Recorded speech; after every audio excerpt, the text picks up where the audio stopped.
Et là, justement, pour plus de précision, nous avons le plaisir d'avoir avec nous en ligne, en direct, Dr Hossam Abdel Fattah, qui est un professeur d'analyse de discours politique. Bonsoir, Dr Hossam Abdel Fattah.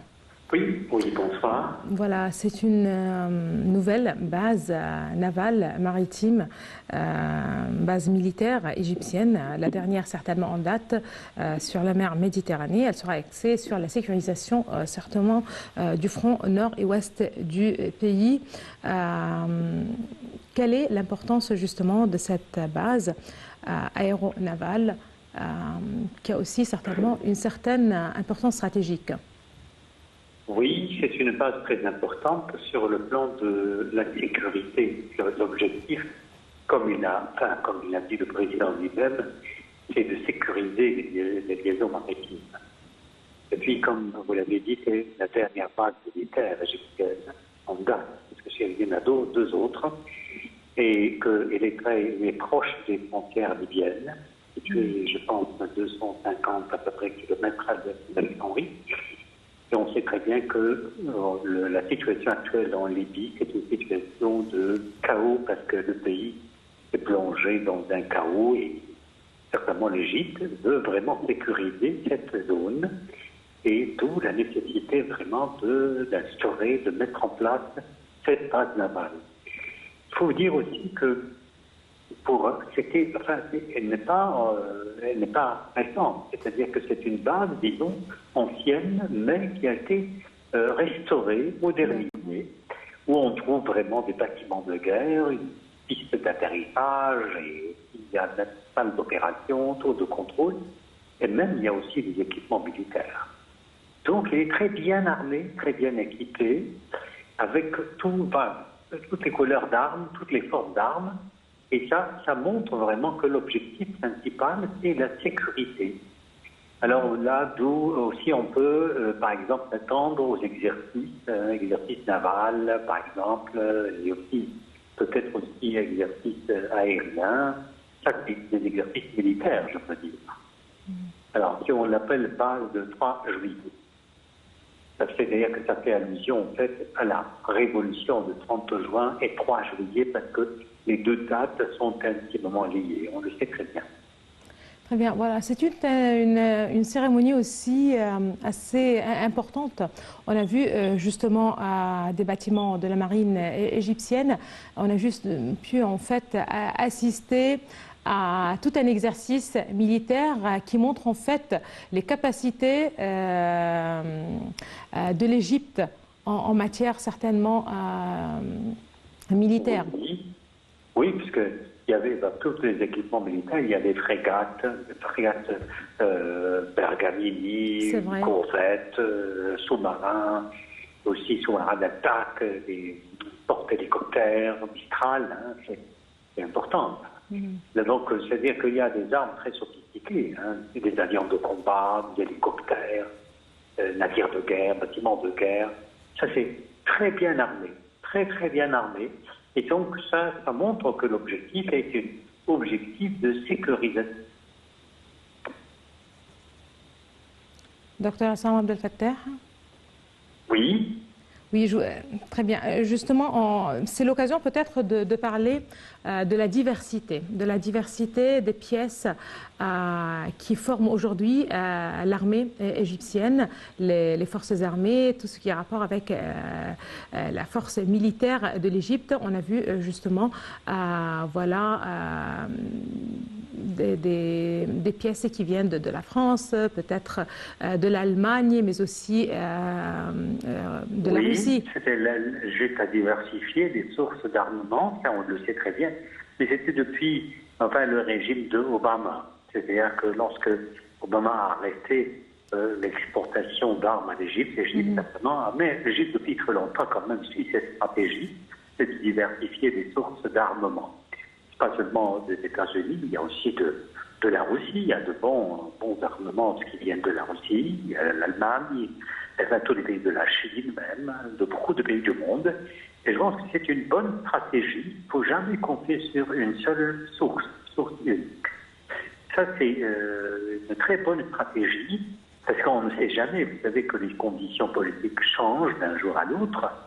Et pour la France, par exemple, est une très bonne source aussi d'armement, puisque même la France est connue par ses armes très sophistiquées. Même la Russie, par exemple, importe des armes de la France. Donc, enfin, on peut dire que c'est cette base de 3 juillet. Là, vraiment, ça montre que c'est un panorama de tous les armements en fait, égyptiens provenant de l'extérieur, de plusieurs sources.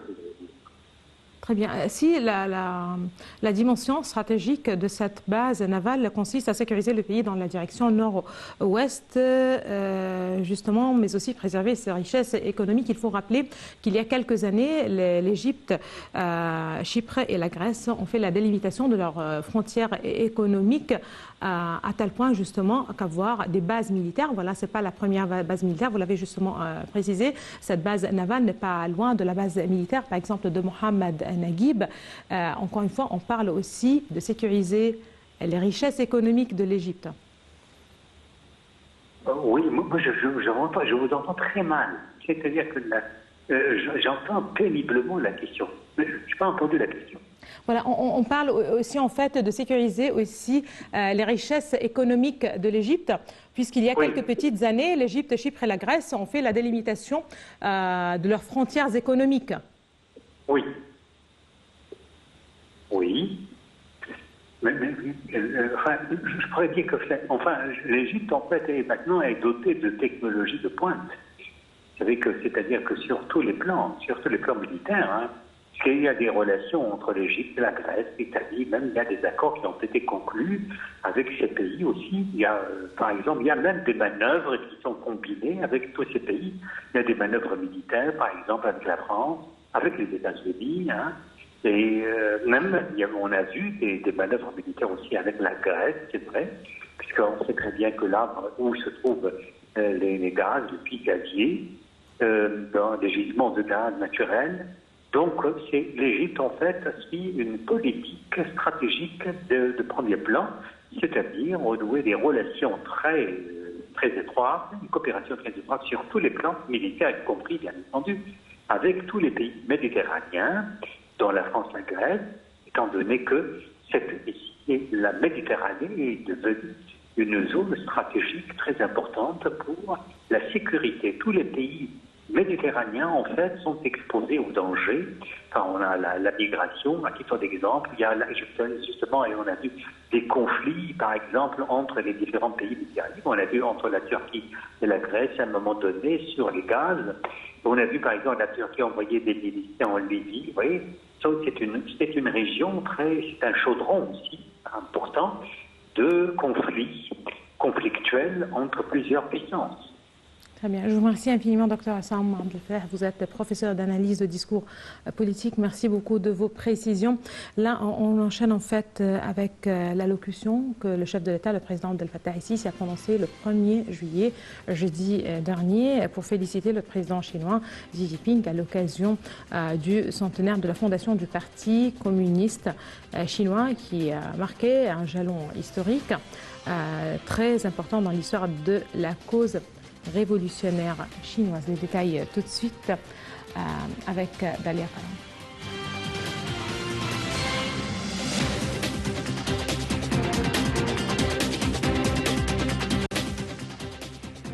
Fattah el-Sisi a félicité jeudi son Excellence le président chinois Xi Jinping, secrétaire général du Parti communiste chinois et président de la République populaire de Chine, à l'occasion du centenaire de la fondation du Parti communiste.